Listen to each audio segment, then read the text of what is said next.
શ્રાવણ મહિનાના વ્રત કે ઉપવાસમાં ખાઈ શકાય તેવી સાબુદાણા અને મખાનાની બરફી આપણે આજે બનાવી રહ્યા છીએ। પલાળેલા કોટનના કપડામાં સાબુદાણા એડ કરી એકદમ સરસ રીતે હાથથી ઘસીને સાફ કરી લેશું। એક પેન લઈ તેમાં સાબુદાણા એડ કરી એકદમ સરસ રીતે ડ્રાય રોસ્ટ કરી લેશું।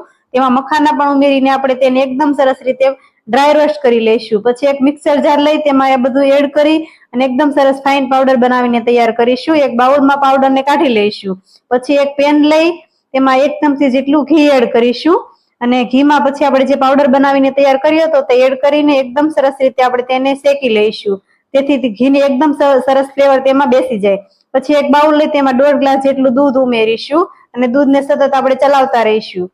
પછી તેમાં 2 ચમચી જેટલી મલાઈ એડ કરીશું અને 1/2 કપ જેટલી ખાંડ એડ કરીને એકદમ સરસ રીતે હલાવી લઈશું।